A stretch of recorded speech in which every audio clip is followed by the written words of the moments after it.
have an easy one to start with. Strictly speaking, where does the phrase chariots of fire come from? It's a film. Where does it originate? It's something to do with this. Where does the phrase originate? It's a quotation. Yeah, it's a quotation. From what? Shakespeare. Must be Shakespeare. No. And, those chariots of Well, fire. it's Jerusalem, the hymn Jerusalem. And, You fell finally into our Finally! trap. Took a while. Sorry, it's the Slightly first question. embarrassing how long it took you to get the wrong answer. Yes. I did start by saying strictly speaking. Strictly speaking, it comes from a poem by William Blake called... Chariots of Fire. No. I'm ashamed of you. You must know the first line of... I must, but I can't be asked to tell you. And did those feet in ancient times. Thank you. Fine that it got Oh, I know that. Yes. That's the name of the poem from which the line Chariots of Fire comes. The tune is called Jerusalem, and it's referred mistakenly as a hymn. Thank you for starting in my key. Come on, England's Come on! Bring, oh, clouds unfold. Yes, really what I'm after is, what does it mean? What? And whose feet? Jesus, surely. Right, so what is the story of Jesus coming to England? Is there a film about it? Yes. And then Not to my knowledge. Well, then I'm in trouble. Holy... As they say, this is what people say now when they don't know the answer. They say, I'm out of my comfort zone. You have been Modern the euphemism. equivalent of sitting on spikes for the last 10 years, Alan. Yet to discover your comfort zone. OK, listen, there is a legend that Jesus came to England and he was said to have gone to a particular place. Was it The Glastonbury? audience know... Ah, thank you. Glastonbury. Glastonbury. Yes. Glastonbury tour. And he went with his uncle. What was his uncle's name? Bob. Uncle Bob Christ. Bob is your Surely, they were more informal in those times, surely. Bob Christ. His uncle's name was the same as his father's name. Joseph. Joseph, and he was named after a place. Is it like working with very slow children? Thank you. Say it again so the camera can get it clearly. Right. OK. This is a new thing we're hang on doing. a second. I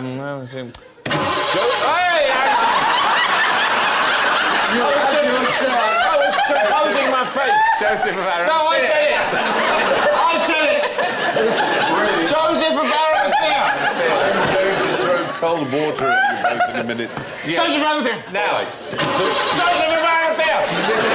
It was the first ever Glastonbury festival, if you will. It was, that yes. Jesus supposedly came with his uncle, Joseph of Arimathea, who is mentioned in the Gospels. Right. Although, it has to be said, Arimathea is only mentioned once, and that is in relation to the place Joseph came from. No one knows where it is, where it was, where it could have been. Anyway. Could have been a falafel tent. Is the present. Oh, I'm not going to fall into that trap. Who's going to say it? Well, it's not really a trap. It is a genuinely interesting question. I mean, there are different ways of trying to describe what the present might be, but let's talk about the present in terms of archaeology. Archaeologists actually have an acronym, BP, which means before present, and they can date the present. It's an exact date, January the 1st, 1950. That's the present. That, for archaeologists, and there's a very good reason for this, and you might be able to work it out. If you did, I'd be very impressed. Is it plastics? Not quite that. Bakelite? When archaeologists... No, archaeologists are interested in the distant past. And recently, in the last 100 or so years, certain techniques have enabled us to discover... I say us, I mean... Carbon dating. Carbon dating has allowed us to discover how old things are. Now, in the 1950s... Basically, they decided by January the 1st, 1950, we had so screwed up the atmosphere with nuclear testing that no carbon dating could be trusted after January the 1st, 1950. So that is known as the present. See, these archaeologists need to learn a bit of physics, though. According to Einstein's theory of space and time, which is our best theory of space and time, there's no such thing as a present moment which spans the universe, or indeed even the Earth, or in fact even two people moving relative to each other. It is absurd to think of an event that might be happening now in a galaxy and me doing this as being simultaneous. That has no meaning cosmically, does it? Because you can swap the order of them, as long as they're not causally connected.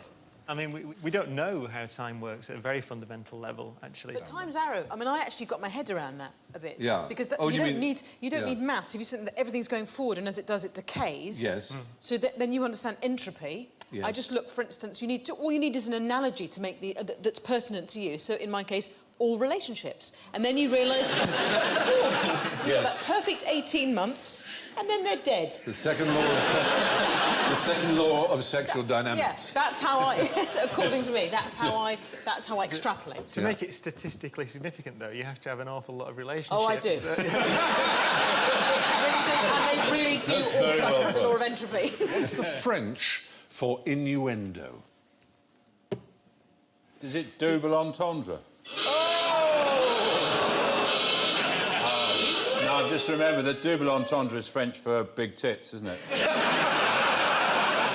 The double entendre means nothing to a Frenchman. You could say double entente. Entente is like a... Two-man tent.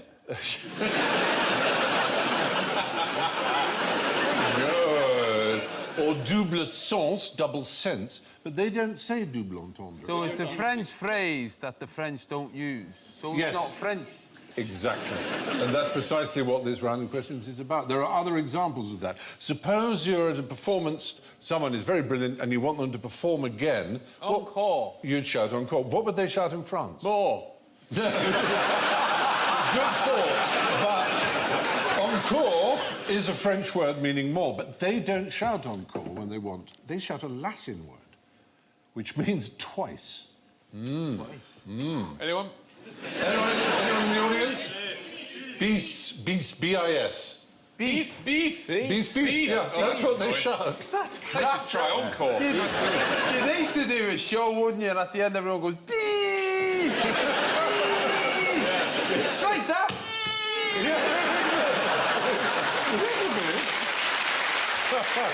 Well, there are other phrases which we use, which sound French, but again mean nothing to a Frenchman. Cause célèbre is not a French phrase. Like ensuite for a bathroom, the French wouldn't. They go, what? Yeah. What about bidet? Bidet they do indeed have, though it's easier really to do a handstand in the shower, to be honest. And if you want the expense of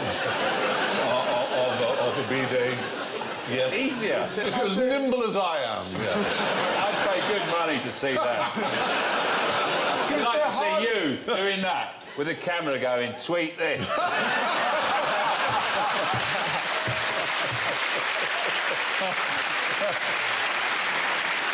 The trouble is with the handstand in the shower, though, it's like, you know when you see a mountain stream and you think the water looks all right, but I don't know where it's been further on. When you're upside down and this water is pouring across your face, lodging in your nostrils, and you know that it's been... Oh, that's a worry. That's what puts... I had a friend who, he had read somewhere that if you slept upside down, it made you more intelligent because the blood went to your brain. Yeah. And I became obsessed with the idea that he would have a wet dream and die.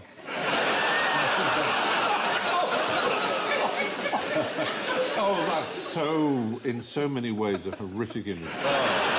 So, yes, there are words we use. Décolletage, for example, we use for that. The French has used décolleté for that, not décolletage. Excuse me, when you say we, you mean you? Well, it's not a common phrase, but No, it's not. No, let me say, look at the décolletage on that. Could you put... You never stop learning. I've already learned how to say to my teenage sons, look at the knockers on that, without the mum getting annoyed. And now you can say décolletage. Décolletage, I thought it too. Also, ensuite, which is used commonly these days for a bathroom that's connected to a bedroom. In France, they don't use the phrase And, of course, the ensuite. Exactly. The French do not. Commonly used. There's a Greek phrase. The Greeks say katatraya staeftika, I think it is. and it means who gives a shit. No. But literally it means there is trouble in the gypsy village.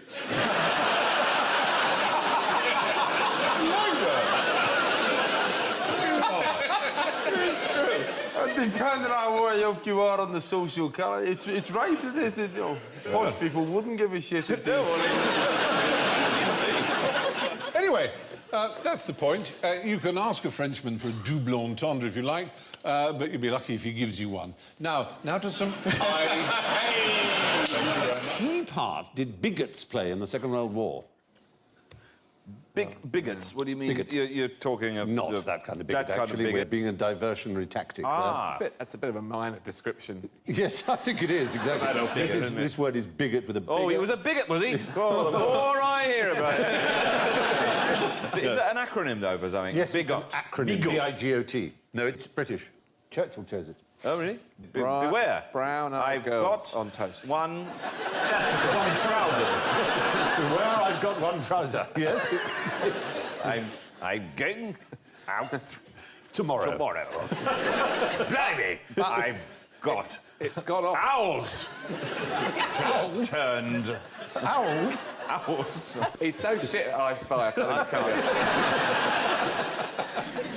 Bigot stands for British Invasion of German-occupied territory. So there's Montep, and there's Winnie, and they're looking at a map, as you can see, and they're planning D-Day. Flannel over there. D-Day. OK, chaps. Got your flannel. Everybody got their flannel. All flannelled up. Of course, Churchill was the only person who Monty would let smoke. Well, yes, it was so secret that anybody who knew any details of the Normandy landings, they were on the bigot list, and they were not allowed under any circumstances to leave the country. The only exception was Churchill himself, but no one on the bigot list was allowed out of Britain. And indeed, there was a rehearsal for the invasion in 1944, and 10 people on the bigot list were killed accidentally. And all plans for the invasion were put on hold until they could account for every single one of the bodies, just to be absolutely sure that the secret didn't get out. Right. Well, so, I mean, it's not... I mean, yeah. It's got out now. We know it's now. Got out now, yes. Yeah. And it wasn't... It's not like it was unlikely it wasn't going to happen, was it? I mean, England's there, France is there... I know, but we did everything we possibly could to persuade them that it was going to be further across towards Belgium, and indeed, they withheld divisions further away from Normandy, where we landed. Yeah. Precisely because Germany fell for some of the spies, the Zigzag Man and Szabo, and that poor old chap who was a dead body, who was dressed as if he was an important officer and dropped in the sea outside Gibraltar with a chained briefcase next to him with plans in it. And they gave him a whole life. It was called The Man Who Never Was. It's the film of it. Who actually was he? He was probably a very sad, down-and-out Welsh chap who died very young and been found sleeping rough somewhere, and they dressed him up smartly to look like an officer. You wouldn't have to do that now. You just get someone from Big Brother or something. You know? They'll volunteer for it, wouldn't they? Yeah, that's a surprise. Certainly the rest of us would. Yes, surprises. You're going to be killed. You're going to be a fake general. Oh, MT. No, it is. It's a good film. Have you ever seen it coming around on Channel 4 one afternoon, sort of thing that pops up now and again? Yes, I will. It's funny to think when he was alive, he didn't know what a key part he'd play when he was dead. I know. Operation Mincemeat, it was called. Yeah. You can sign up to this service now when you're alive, which monitors your tweets and Facebook updates and things. And then when you're dead, it continues to tweet as you until an executor of the will who you've nominated tells it to stop. And while you're alive, you give it feedback as to how good it is. And I'm starting this business, and if anyone... No, it already exists. Well, that's bizarre. Yeah. So you can set how long it goes on till? Yeah, well, you give someone's name and you say, this person makes the decision as to when the virtual me dies. And then you give it feedback. So if it's slightly funnier than you are, you say, oh, it's quite good, but bring it down a notch. So people don't... So somebody employs to be you, then, after your death? Or it's not just you going, dead, dead, dead, still dead, dead. Yeah. And then your followers go up, oh, he's dead, dead, oh, You know, with one's contact list, when people die, I never have the heart to cut them out. So I have friends who have been dead 12, 15 years who are still in my address book, because I just... Have they ever called? They manifestly haven't called, and I haven't called them. But the act of just going delete seems so... I've done the same thing, but the good thing is, if someone dead does call you, you'll know it's them. Yes. You'll know not to answer. I know that I've been wrong all this time. I know not to answer, that's true. Well, of course, that number might be reused. Oh, they do recycle them, yeah. Yes. So it is possible that one day... That would be the shock of one's life. In fact, it's probable that one day that coincidence will happen. Someone who's got an old number of a dead person will accidentally ring a person who... God, I can't wait till that happens. Time for a secret operation. What is the point of a tap in the ocean? That's not a real picture. It isn't a real picture, because in Britain you'd have 2 taps for no reason at all. OK, I don't understand this. So you have a hot tap and you have a cold tap, Yes. right? Yes. Well, how's that? So you're trying to wash your hands, and what happens? You put it under the hot tap, you think, oh! And then you have the cold tap,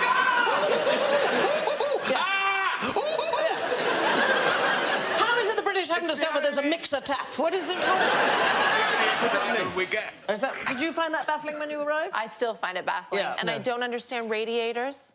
Why you want to heat an entire house with a small, hot metal plate in the corner? It doesn't work. What would you do instead? We have forced air in Canada, otherwise you freeze to death. What do you have What? Forced air, just the You know, same as a aircon. Forced air, Yes. aircon? Yeah. I've never heard the term. I'm 40, late 40s, and I don't... I genuinely didn't know how old I was. I'm not going to bother sitting here working out, but I'm 50 soon, and I've never heard the term forced air. Well, not in that context. I love the fact... I love the fact, Rod, that I'm asking you some quite complicated science questions and you don't know how old you are. I'm about 49. You're about 49. Have you just worked it out? Yeah. I'm so used to saying I'm 50 in a few years. I'm so used to saying that for a moment it's No, the thing is, though, it is quite good to know how old you are. And the producer just told me in my ear, Rod, that you're 48.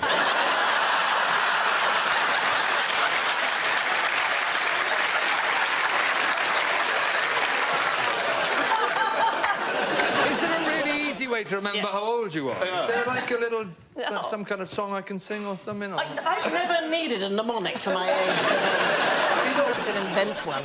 I'm going to come back to what's the point? What's the point? That's the question. I've written one for you. Yeah, I've written one for you. OK, here we go. How about, like, what year are we in today? When am I born? Just take that away. You don't have to be a whiz. That's how old Rod Gilbert is.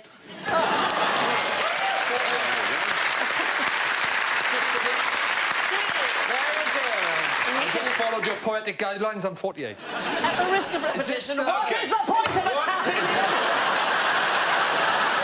Is it so that when sea levels rise, you can turn it off? I don't know.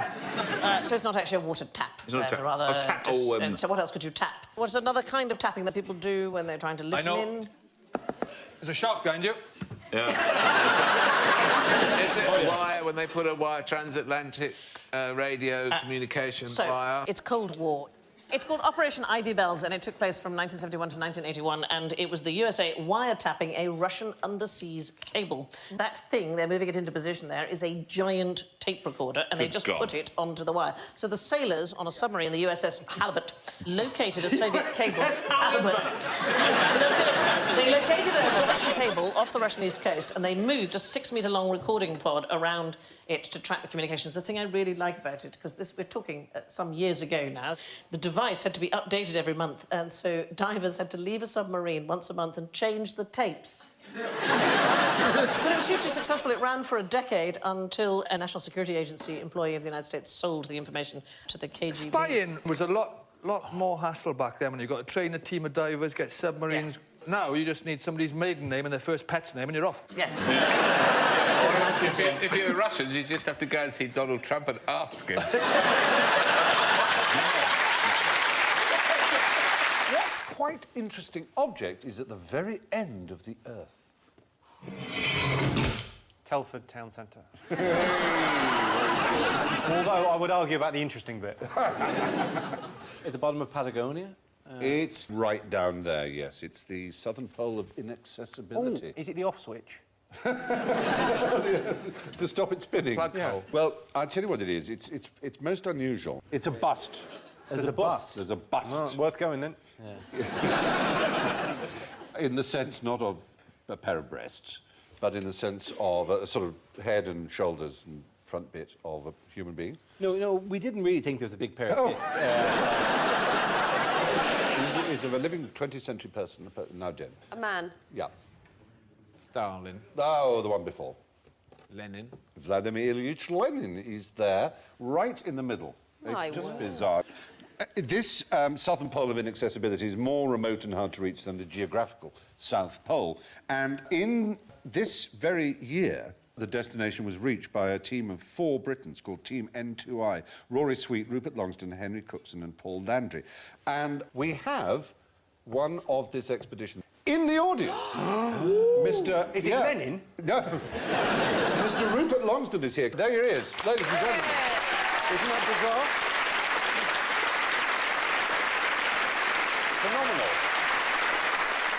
Rupert, how far did you actually have to travel? Because there was no mechanical power, was it? No mechanical power. We travelled 1,100 miles in total. Some of it was cross-country skiing and then kite skiing.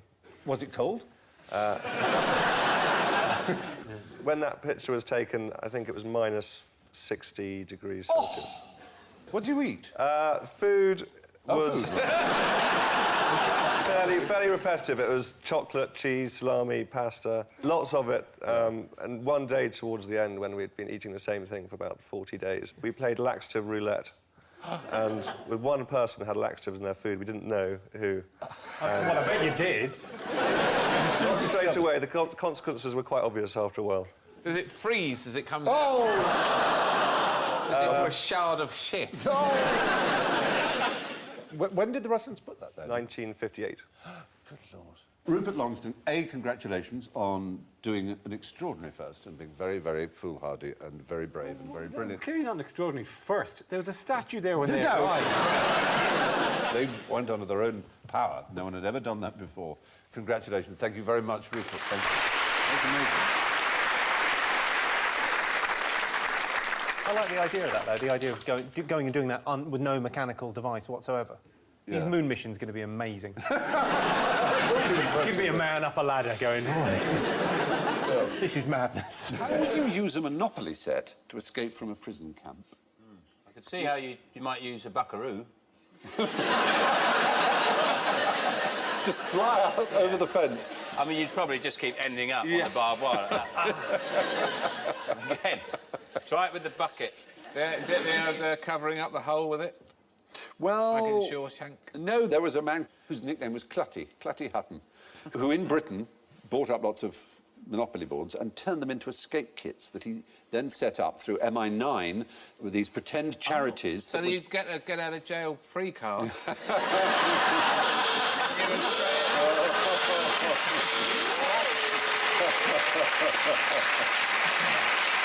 That's a very good idea. It was. No, what was brilliant was the secret that hidden in the Monopoly board were incredibly useful things. A file. Like a small dog, tiny hat, and a little ship.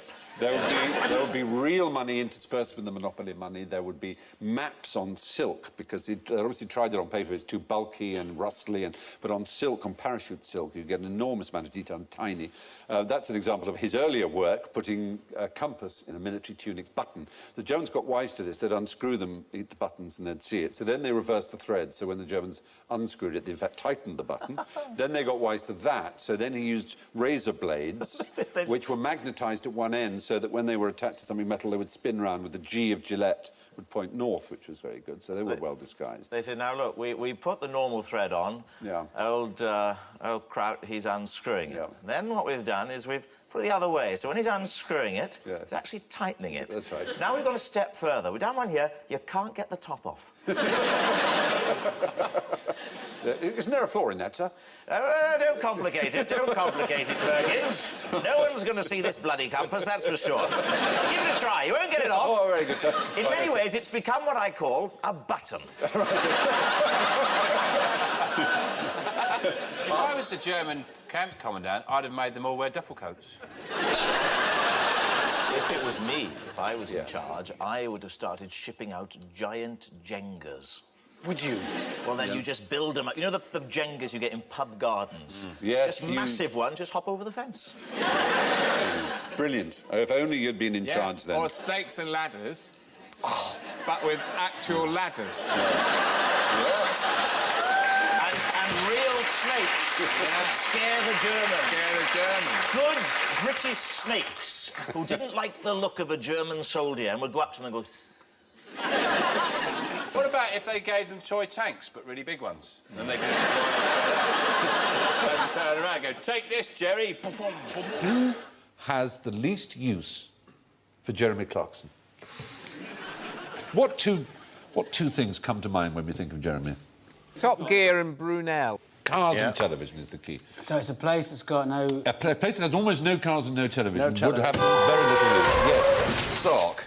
Sark, you're quite right about traffic there, but it does have a lot of television. I mean, it has as much television as any other place. Is it the Channel Island area? It's not the Channel Islands, it's a lot further away. Yes, Bhutan. Bhutan is the right answer. Well done.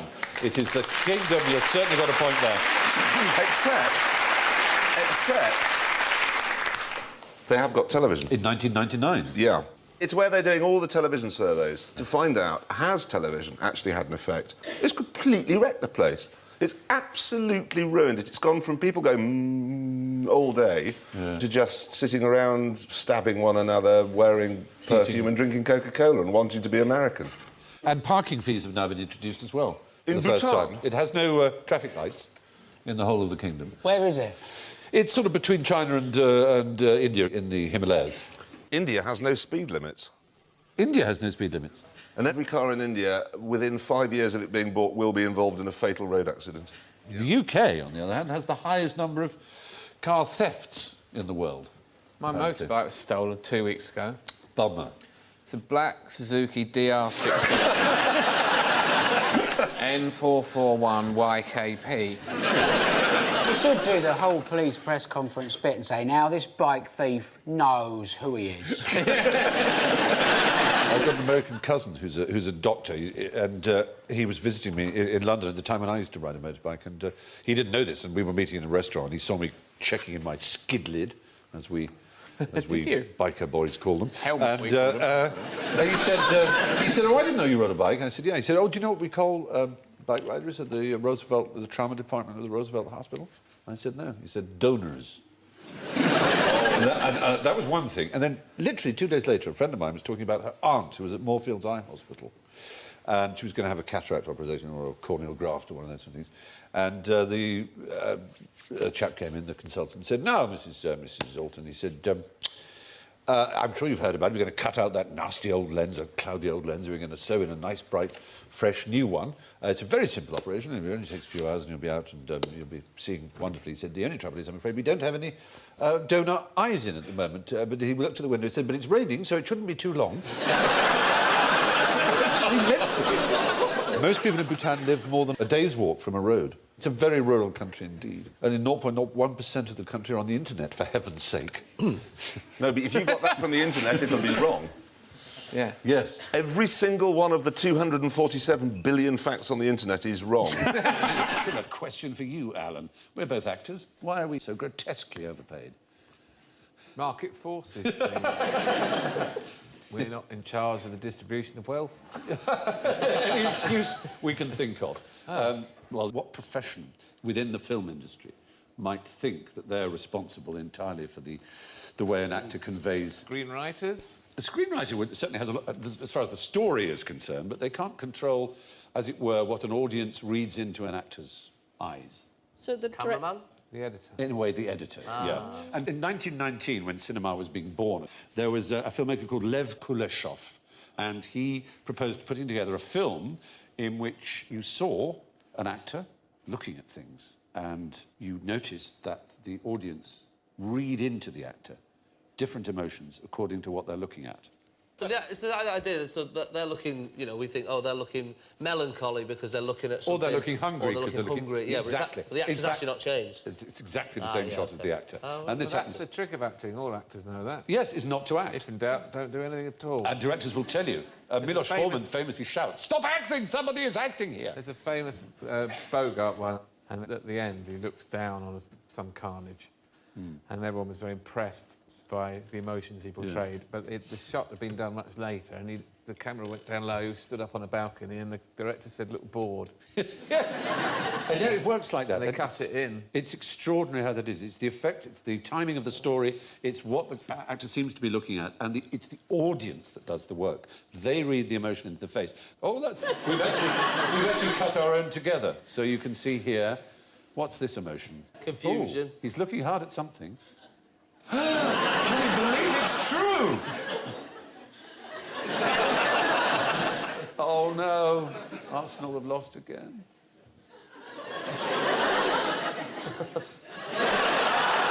What a beautiful bike. There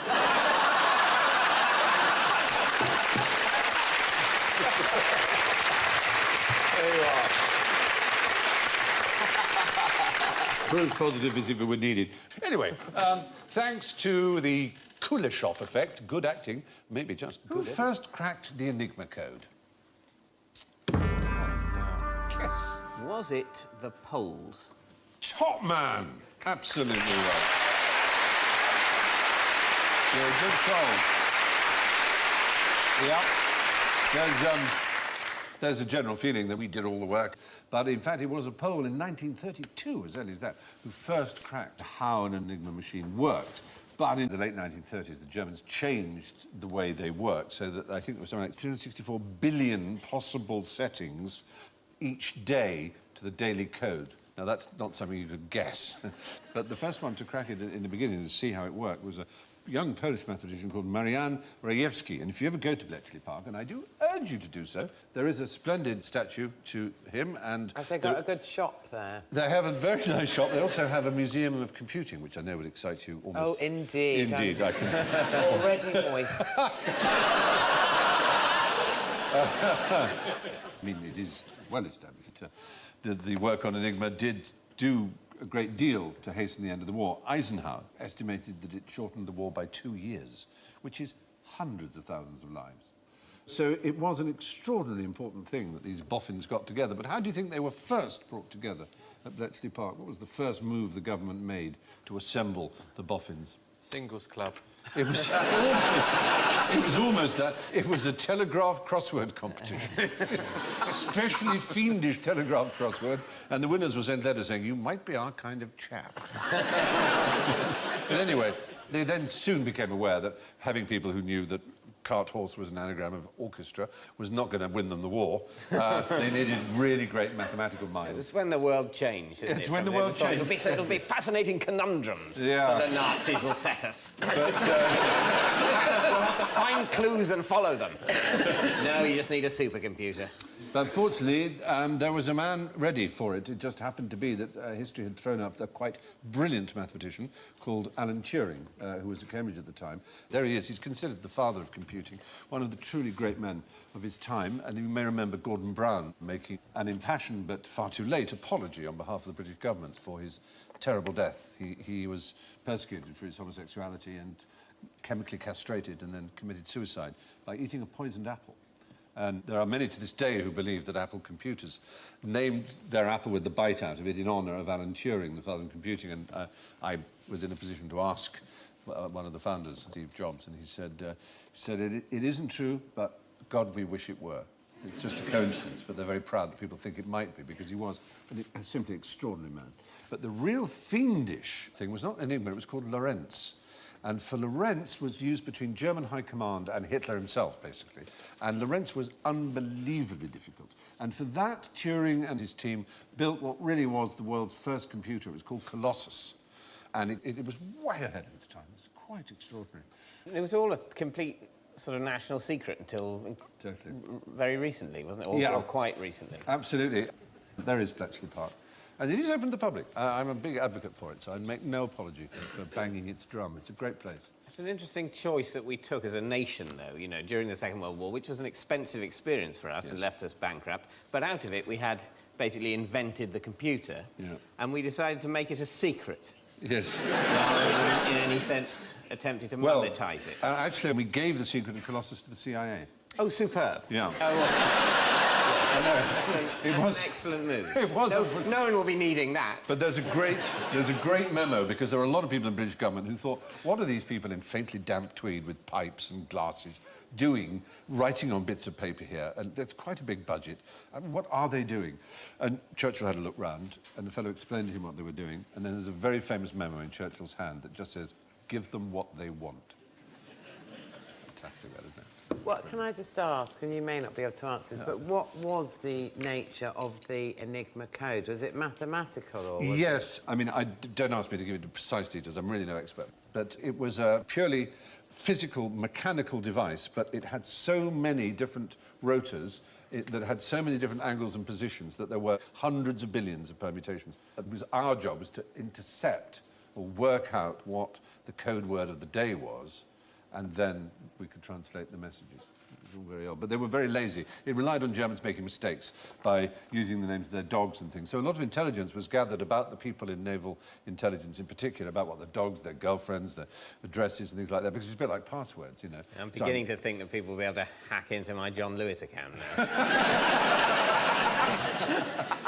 Not named after your That's dog, ironic. surely.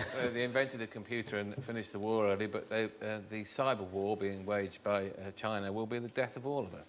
Yeah, there is some... You know, the worry about it is, I mean, I was speaking to a man at Los Alamos, which is where they developed the nuclear bomb, and obviously the science now goes in other directions. They said they had something like 1 million attacks an hour on their sort of cyber front-end security. And I said, well, hackers? And they said, no, nations. Well, let's be honest, one nation. And I was interviewing him on camera, and I said, would it rhyme with Biner? And he said, it might well do. And I said, that's how many times they're battering on the doors of your security. Well, they said, must oh, do, yeah. they've got thousands of computers. Absolutely, they're just trying to work yeah. it out 24 hours a day. And presumably we're attempting in our own befuddled way to do the same. If we've got a ZX80 on it 24 Except when Wimbledon's on. Yeah, we've got a crow that can get a tiny bucket out of a Perspex tube. Take that, China. If I could be serious for a moment. More than 100 million people were killed in wars during the 20th century, and the total number of people ever killed by wars could be as many as 1 billion. Einstein described war as a cloak that covers acts of murder, and Antoine de Saint-Exupéry called it a disease like typhus. With all that in mind, here is my question to you. Why did Hitler have such a silly moustache? Thank God for that. I thought I was on the wrong show for a minute. Well, got very serious. I'm sure you'd agree with my description of war there, wouldn't you? I Sheila? would absolutely. This is a difficult show for me to be on because I'm a Quaker pacifist. So I'm not an ideal person. Were you born a Quaker? No, I wasn't. I was a Quaker by convincement, as they call it. Is that what it's called? Yeah. And because my family, the Fry family, were very early Quakers. Of course they all were. the way. Of course they were. It's yeah. a very admirable thing, and the pacifism is taken very seriously, isn't it? Yeah. Well, it's a lovely thing until Hitler comes along, and then it's not much use. Well, if we'd have done something about it before Hitler came along, then maybe it would Shaved his moustache And I off. think the reason he had that moustache is he was probably a fan of Oliver Hardy. Ah, well, it's certainly true that they were popular in the 20s and increasingly in the 30s. Well, Charlie Chaplin, Exactly. of course, is best known. But supposedly Hitler changed from what was a relatively bushy moustache. You may have seen a famous photograph of him as a Gefreiter, Yeah. corporal in the First World War. There he is on the left. But there are a couple of stories. No one's quite sure which is true. There was a fellow who served with him, Alexander Moritz Fry, great-uncle Alexander. He was in the same regiment in the First World War as Hitler, and he said that Hitler trimmed it into the familiar toothbrush in order to fit into the gas mask properly. Oh. Fry's account is controversial, apparently. He went on to become a satirist and fantasy novelist, starting a family tradition. Here's the point about Hitler. He's judged very harshly by history, but he did kill Hitler.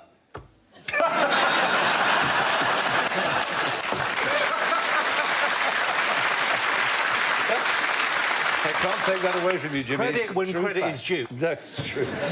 Some historians believe that Hitler only adopted the tash in 1919, and his sister-in-law, who lived in Liverpool...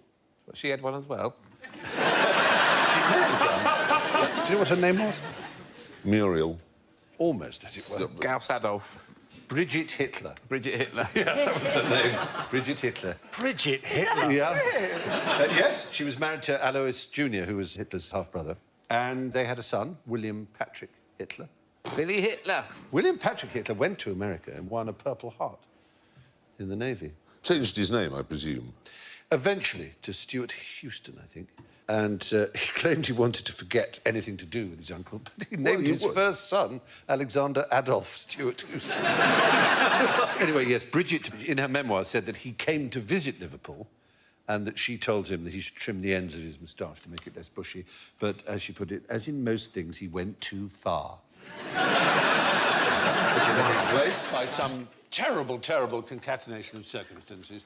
Both my co-pilot and I on this flight were suddenly taken ill. How would you land this plane? Can't they just land themselves on an instruments landing? Can't you? I'd stop reading the Kindle on the steering wheel.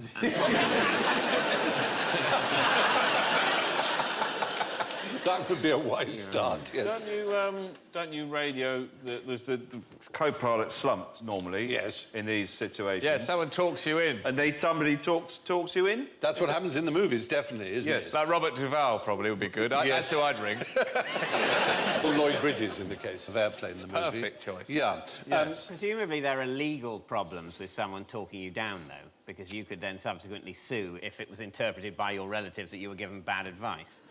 So probably these days the air traffic controller would refuse to give advice and would say, "I'm sorry, we're not covered for my saying." That's right. You'd have to sign a waiver and sort of text it to them, and then they would insurance would cover you to be talked down. It is a minefield. Extraordinarily and happily, it has never occurred in commercial airline travel history that someone has been, as it were, oh gosh, can anyone fly this plane because the pilot and co-pilot are ill or dead. It's never actually happened, but it would be fraught with difficulty. They have tried various simulations. For example, those with American civil private pilot licenses in America who can fly light planes were invited onto simulators of big jets. Yeah.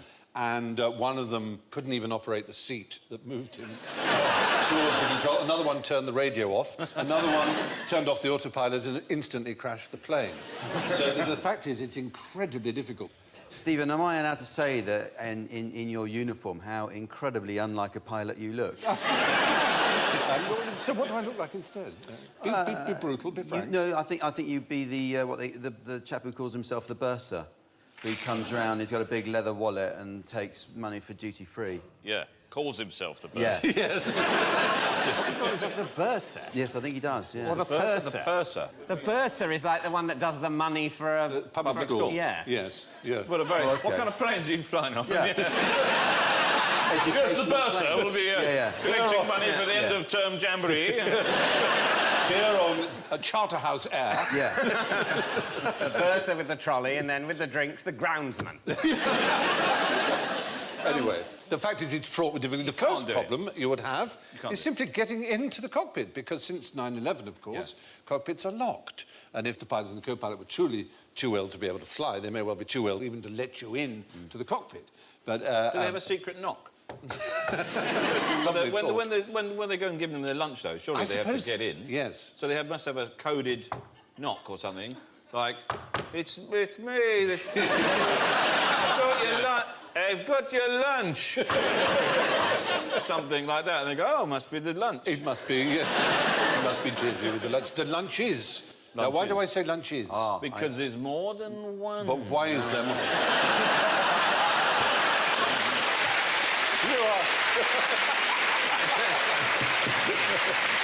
You are accruing points at a fantastic rate. God, I tell you what. Yes, there are more than one. But why would there be more than one lunch? Why would they? They have to eat different meals. Yes, the pilot and the co-pilot must eat different meals. Oh, in case one of them gets botulism. Exactly, so that if one is by accident poisoned or whatever. And in the case of extra long-haul flights, there are 3 pilots, not 2. So you can't get into the cockpit. It's very, very dangerous. Never been done. Yeah, so... and if it was on autopilot, you'd be able, obviously, to fly level and it would continue. But once you got into the landing situation, yes, the kind of film scenario would take over, whereby you would be told how to operate the flaps and at what speed. But there are so many variables in terms of glide path and vertical and horizontal axes and so on. This really is extraordinarily difficult. There is an auto-land system. There's no way of flying it remotely, then, from the ground? Like with just somebody with a Wii or something, you know? I don't know. Maybe one day. Someone comes in the room. What? What?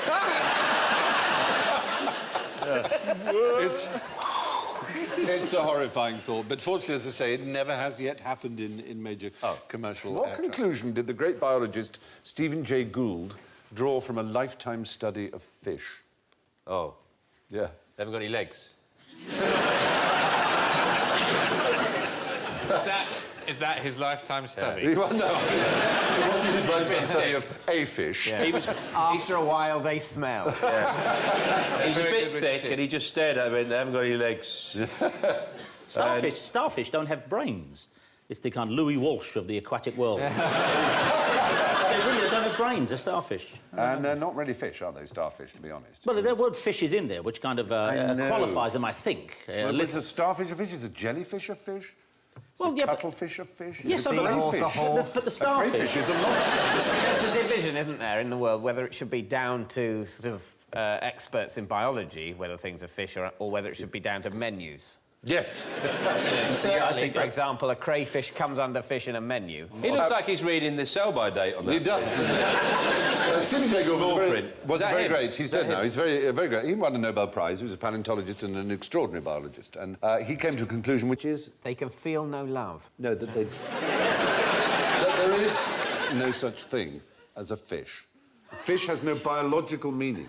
There is just... Well, I'm absolutely right. Go with menus. On a menu it does. But in a menu, a fish is not the same as shellfish or seafood, is it? It often comes in the same bit and separate from pudding. Things that live in the sea. Fish and a pudding are different. How can something not be something? Something can't be not something, can it?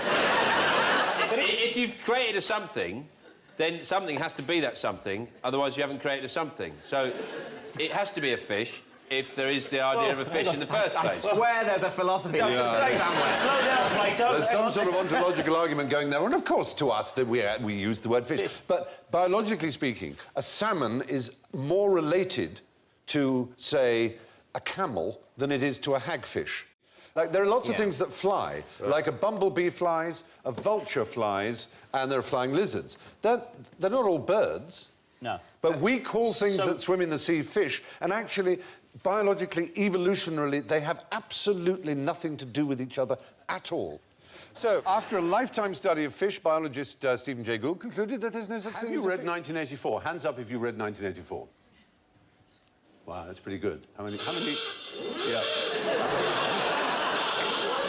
The fact is, research on several occasions show that at least a quarter of the people who claim to have read 1984 are lying. So I'm afraid we have to take points away from you. Yeah. Can you put your hand up if you said you'd read it, but actually secretly you haven't? Oh, come on. Come on. You look very secret. The honest man in the back has earned some more... The audience. I have to confess here, I studied English at university. I haven't read it. I should hope not. What kind of English degree would include something written as late as 1940? Well, that's true. Yes, we read things written in 1370. But I kind of felt I didn't need to, which is an appalling thing to say. Oh, it's terribly good, Stephen. Well, I kind of... I Look at know... all the TV shows named after it. Two, at least. Room 101 and Big Brother. Oh, that's Room my... Oh, sorry! I know how it opens. It opens with the clock striking 13. I know the character's really called good, Winston. and they made a film of it with John Hurt. Yeah. It's hard to bother, isn't it, when there's a great film of a book? I was the same with A Muppet Christmas Carol. I feel it's been done. I know what the turkey does in the story. Why read it? It is a masterpiece of a film, it has to be said. I lie a lot to impress people. And I'll be honest now, I have never read The Hungry Caterpillar.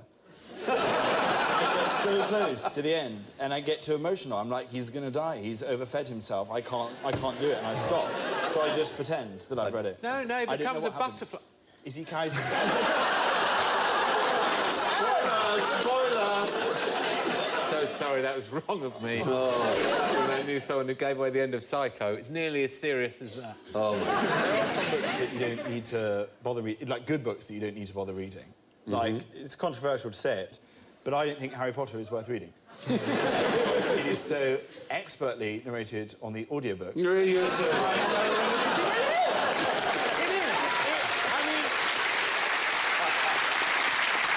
but I do. After I listen to the Harry Potter books, with you narrating them, everything in my life is narrated by Stephen Fry. All my thoughts, my internal monologue is now Stephen Fry's voice. Even the dirty thoughts are Stephen's voice. No, because it makes it acceptable. I had a sexual thought the other day. I put my hand in the air. I had a sexual thought about Camilla Parker Bowles. It didn't seem weird because Stephen was saying it to me. What kind of animal can you eat without killing it? Rich. Crabs, unintentionally. In the south. Yeah? In the deep south, in the bayou, on the bayou. Yeah, yeah. Freshwater mussels, they just pick them right out of the water, and they'll have these tiny pink crabs crawling on them, and they're considered a delicacy. And they're alive. They're alive when you swallow them. These are things you can eat fully, an animal food stuff, but you don't kill the animal. So something that sort of comes through like sweet corn, except it's still running around. Oh! Is that what you're saying? No, I'm not saying it passes through the entire digestive system. Right, no. oh, right. No. But it stays in you and sets up a community. Whatever they put in Yakult. Well, they wish on about that, don't they? Yes, bifidus digestivum. How? Or L. Casei How stupid do they think we are? David, you know these things. I'm so impressed. impressed. I spend a lot of time watching television, and listening to the new made-up science is very entertaining. I love the made-up science when they go to, do you want to buy a tiny pot of off milk? Yes! And they say it's always such a good deal. Just try it for 9 weeks, and then if you don't feel better, then give up, because actually, if everyone tries it for 9 weeks, we're in the money. No, because, I mean, actually, in a sense, you're probably right about bacteria, which would possibly pass through us and all the way and not be killed. But this is actually a delicacy. I'm inclined to give the point to Rich, because he's sort of accidentally right, only he's sort of wrong as well. It's not a story of my life. It's one of the most popular foods, almost the national dish in some ways, of Florida. Tapeworm. Not tapeworm. No, it's a type of crab. It's a stone crab. Oh, right. Stone crab claws are very popular. There is a stone crab. And the fishermen catch the crab, they snap off the claws and throw the crab back in. And it takes about a year for its claws to grow back. But it is considered a great delicacy, usually served with a sort of butter and mustard sauce. Very popular, indeed, in restaurants up and down America, but particularly, as I say, in Florida. What does it do for a year, then, armless down, wandering about? I mean, it's up to himself. So the crab is dismayed when it loses its claws, thinking, now I can't get any work done. All that stuff, I'm trying to rearrange the seabed. It'll be a year before I can do any of that. I'm just going to have to lay up. It's almost like they're sort of fruit-bearing animals, aren't they? That's pretty similar to that, exactly. Yeah. Like an apple tree has its apples taken off, but next year it grows more apples. So maybe they're trees. They're just seafoody trees. Yeah, they can walk around. Same DNA. You could have given me as an answer as well. There are certain tribesmen in the Masai Mara in northern Tanzania and Kenya who will drink the blood of cattle. You know, not kill them, but sort of slit the throat a bit and drink the blood, mix it with milk, actually. And then they bind up the wound again, and so they don't kill the cow. But that practice is dying out a bit. They mix it with milk, so they think that cattle have two drinks. You can have one or the other, or a mixture of the two. Fantastic, these two-drink animals. Anyway, stone crabs it is. They're returned to the sea alive and their claws have been taken off. Over the next year, they grow a replacement, although it's never quite as good as the first one. What is the most mysterious thing you do in bed? You regrow, you regenerate your body parts, don't you? OK, At night. That's what I call it, anyway. What are you doing in there? I'm regenerating! Do you mean that there are bits that are broken? You mend them, is that what you mean? Don't you grow a new liver every 7 years or something? There's no bit of you that is actually the age that you are. No, I think it's every 10 years you're a totally new person. You're totally new, bones, Yes, everything. No, you don't grow gums back. Gums recede and they don't come back. You can't go, oh, I think I'm going to grow my gums long this year. It's probably quite good that the gums don't keep growing and growing and growing. Yeah. Imagine having to get them trimmed. That's going to be an extremely bloody... What do you do for a living? I'm a gum dresser. Yeah, absolutely. You have to get head to toe in plastic. It's like CSI. When someone comes in for a long overdue gum trimming. You have to show them the back of their gums. Yeah. So the most thing that we do in bed, all of us... Dreaming. Breathing. It's sleeping. We have no idea. It is the most mysterious thing that we do in bed because we just don't know why we do it. Why would you end the day unconscious and basically paralysed and leave yourself available to attack by predators unless there is some fantastic evolutionary benefit that outweighs the risk? And the fact is, we just don't know. People have thought it was to do with energy conservation. Yeah. It's ridiculous because you actually don't save much energy. Really? No, not when you sleep, no. How many days can you go without sleep for before you die? If you stay awake for 17 hours, it's the same as having 2 glasses of wine in terms of how it would affect your performance. Red wine or white wine? Because if it's white wine, then I'll just start crying. Oh, would you? Oh, you're bad drunk. Yeah, I'd never once drunk more than 2 glasses of white wine and not use the phrase, "Why don't you just dump me, Ben?" Even to people who you're not in a relationship. No, you save about 110 calories each night, so a 2-finger Kit Kat is 107. It's not a lot, is it? But that's the only energy saving. That's the only energy saving. So when you wake up in the morning, you can have a 2-fingered Kit Kat? Help yourself. Gratis. Yeah, it totally wipes it all out, frankly. It's a classy breakfast. Morning, everyone. So the theory that I like best, there have been some scientists at the University of Rochester Medical Center in New York, and they think it's when our brains are cleaned. There's a Professor, Maiken Nithergork, and she says you can think of it like having a house party. You can either entertain the guests or clean up the house, but you can't really do both at the same time. That's the theory. But how much you sleep depends on your own circadian rhythm. So I didn't sleep very much. Anybody here a good sleeper? I've got a 5-month-old baby, so I only sleep in hour-and-a-half chunks at the moment. So have you just come for a break just tonight? This is the best thing that's ever happened to me. Are you a good sleeper now? Do you sleep well? Yeah, I can sleep a lot, yeah. Apparently what you should do to find out how much you need to sleep is you should spend a week not having an alarm clock at all, and you should let your body just wake up when it needs to and log how many hours, and if you need 6 hours and you need to get up at 7 a.m, then you know what time you've got to go to bed. But sadly, you need a wee at 5. Yes. No matter what. Yeah, it's very annoying. Yeah. And it's not like you particularly have that much wee to do. You get there and you think, why have you woken me up for that? I would rather have just left that in the bed. We could have just done it in the morning.